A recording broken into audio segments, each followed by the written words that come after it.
Paz do Senhor Jesus, meus irmãos, sejam todos bem-vindos. Estamos aqui para dar início ao estudo do livro de Atos dos Apóstolos. Atos dos Apóstolos, irmãos. Estou muito feliz de estar aqui com vocês mais uma vez. Prepare seu papel, sua caneta, irmãos. Façam suas anotações. Peço a você que compartilhe, irmãos, esse vídeo. E outro pedido muito importante. Deixe sua curtida. Nossos vídeos têm tido bastante visualizações, mas curtida tem sido poucas. Então peço a você que quando visualizar, deixe sua curtida também, tá certo? Para estar nos ajudando aí e divulgando esse trabalho para a glória do nome de Jesus. Amém? Irmãos, Atos dos Apóstolos, encerramos os 4 evangelhos. E vamos dar início agora. Atos dos Apóstolos, capítulo 1, diz assim: Em meu primeiro livro, caro Teófilo, escrevi a respeito de tudo o que Jesus começou a realizar e a ensinar.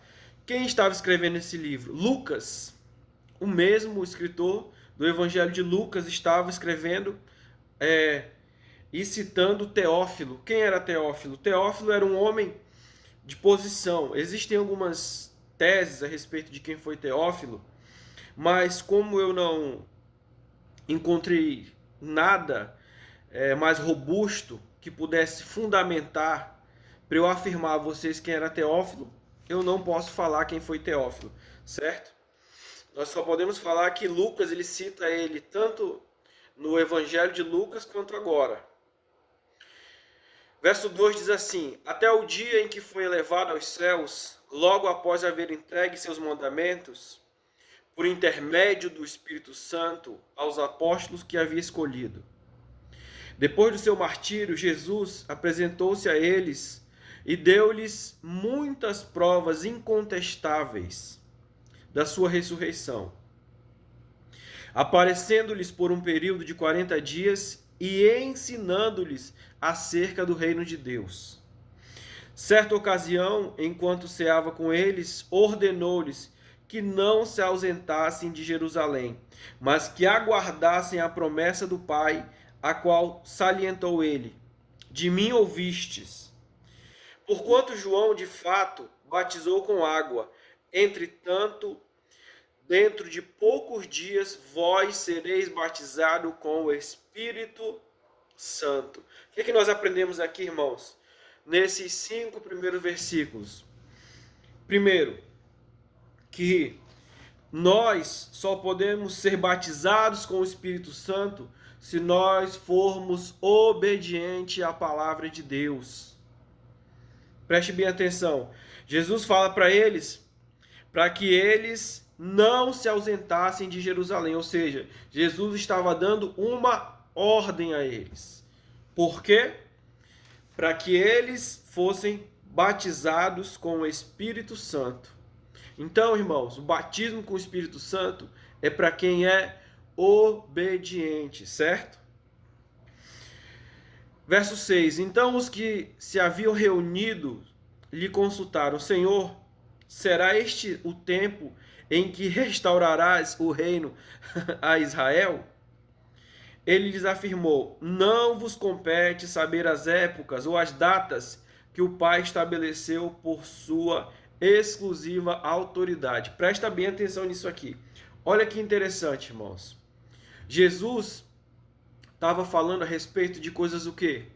De coisas do céu.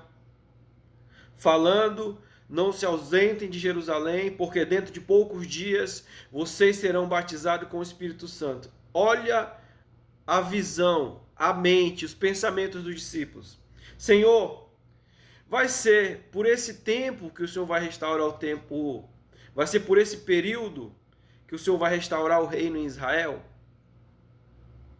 Só que mostra que a visão dos discípulos estava aonde? Nas coisas dessa terra.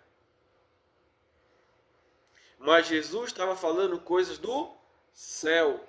Paulo, irmãos, na sua carta aos Colossenses, no capítulo 3, no verso 1, diz que nós devemos buscar, pensar nas coisas que são do alto, onde Cristo está assentado à destra de Deus. Será que nós temos pensado naquilo que é do alto? Será que nós temos pensado nas coisas que são do reino de Deus? Outra pergunta interessante.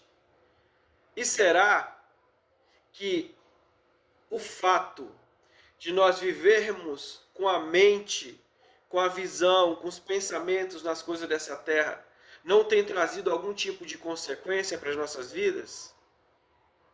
Será? Irmãos, o próprio Jesus ele vai falar isso lá no Evangelho de Mateus, no capítulo 6. Ele vai dizer assim: não andeis ansiosos por coisa alguma. E aí ele cita: nem quanto à vossa vida, pelo que haver de comer, nem quanto ao vosso corpo, pelo que haveis de vestir. Olha que interessante. Jesus ele já alertava, já orientava, já instruía a respeito dessas coisas. Então, muitas vezes, irmãos, eu quero que você pense um pouco comigo. Será que o motivo de você andar com o coração tão perturbado, preocupado, ansioso,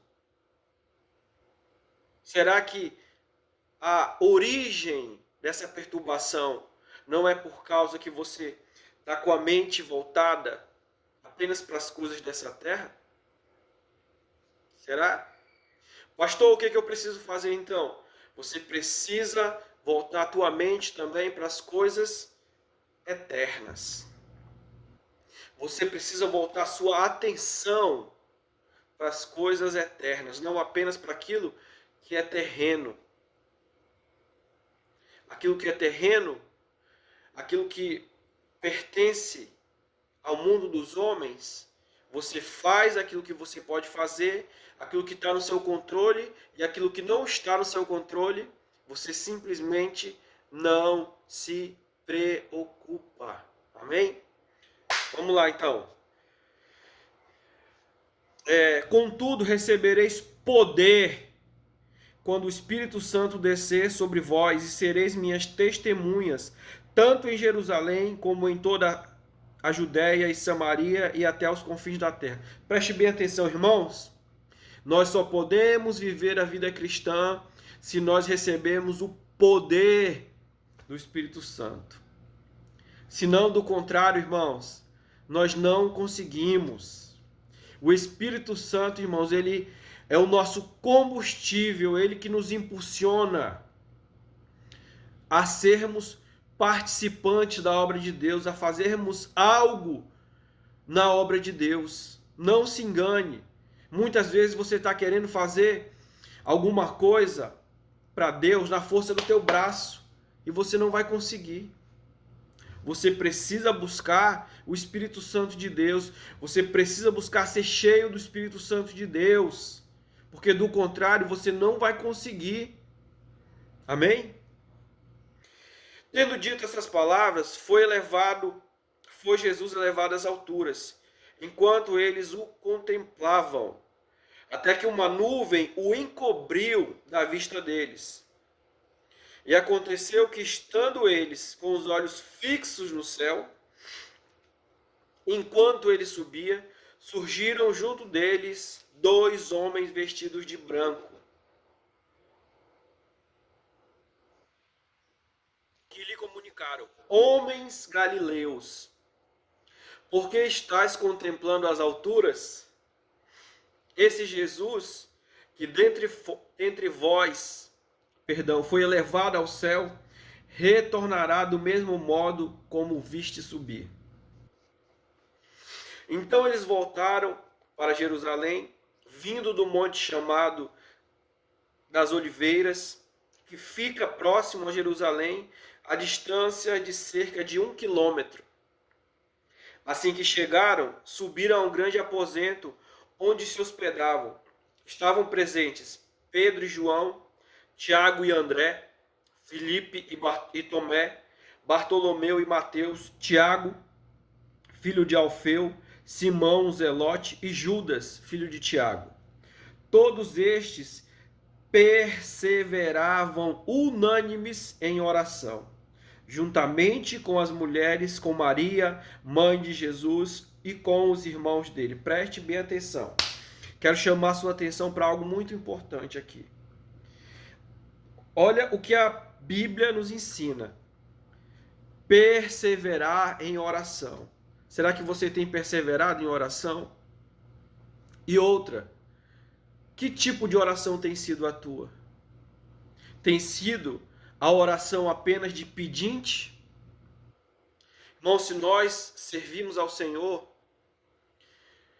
algo que deve fazer parte das nossas orações é: Senhor, o que é que o Senhor quer que eu faça nesse dia de hoje? O que, Senhor?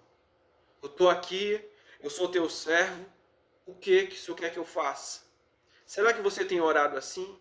Será que você tem perseverado assim em oração? Ou apenas a tua perseverança em oração é algo para ti? Oração é relacionamento. Oração é relacionamento. Para bem para pensar, se você quer se relacionar com alguém que só te procura quando quer alguma coisa, tenho certeza que você não gostaria de se relacionar com uma pessoa assim.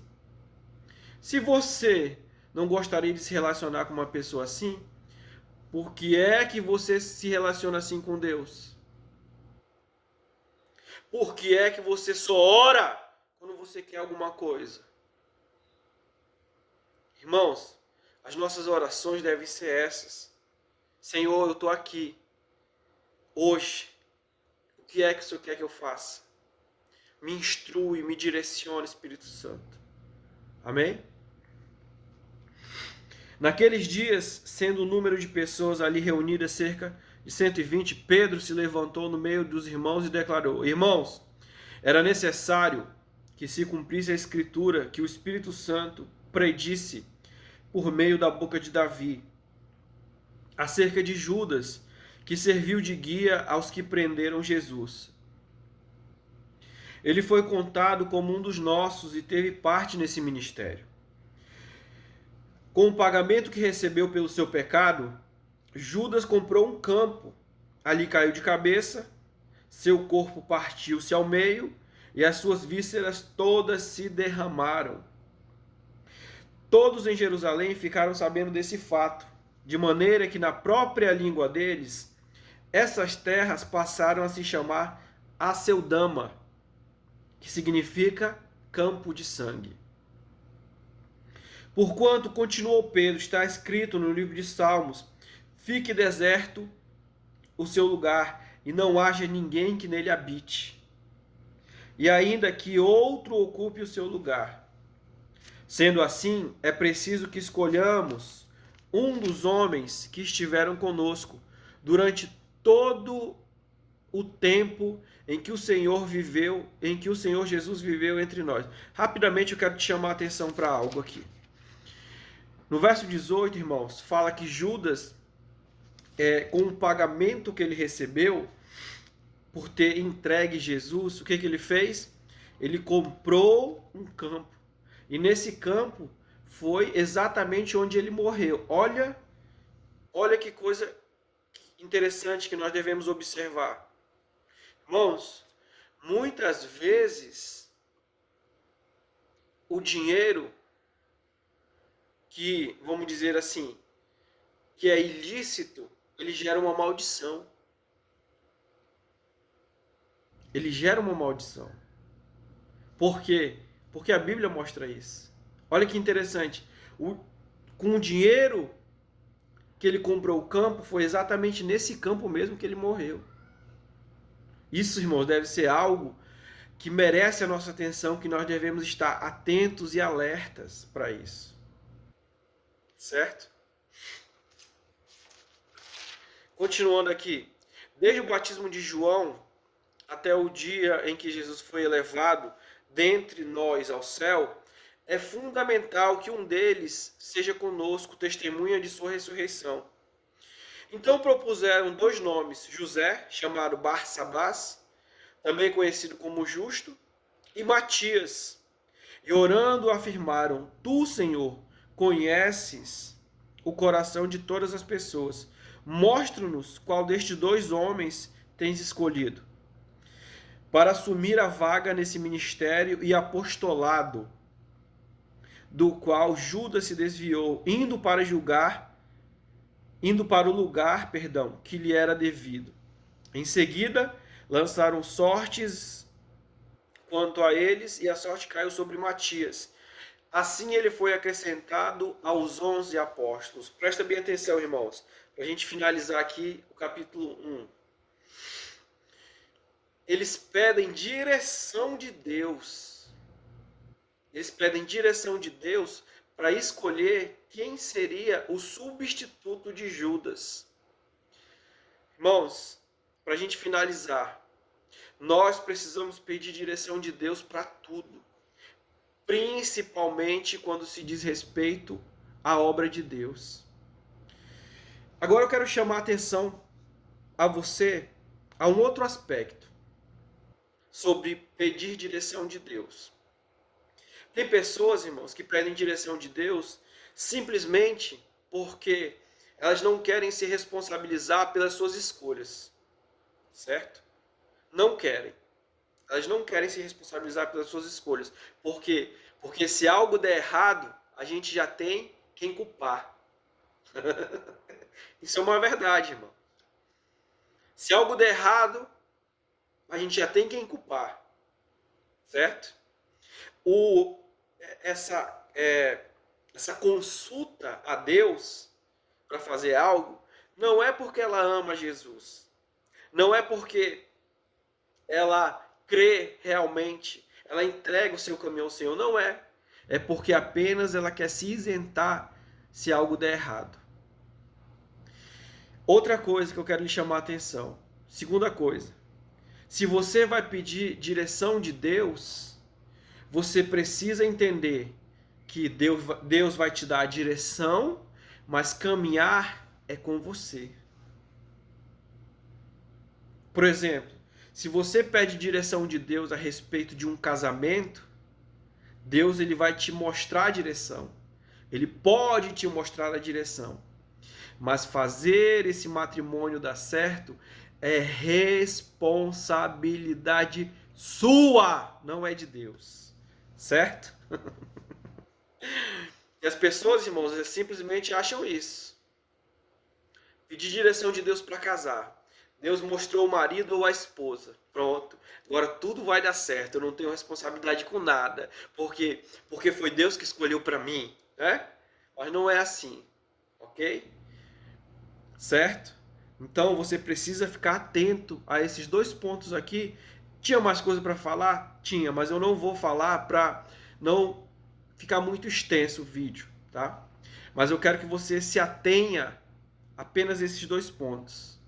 Ok? Vamos orar nesse momento? Pai, em nome de Jesus, eu abençoo cada vida, Senhor, que está aqui, cada inscrito desse canal, cada um que tem visualizado, Senhor. Deus, que o Senhor possa recompensar a vida de cada um, que o Senhor possa, meu Deus, alcançar a vida, Senhor, através desses vídeos, através desse estudo, Senhor, para a glória do Teu nome. Eu abençoo a vida de cada um, eu repreendo o mal, que nós sejamos cheios do Teu Espírito, Senhor. Que nós possamos obedecer, Senhor, a Tua palavra, temer a Tua palavra, em nome do Senhor Jesus. Amém. Amém. Deus abençoe a todos, meus irmãos. Fiquem todos com Deus e até a próxima.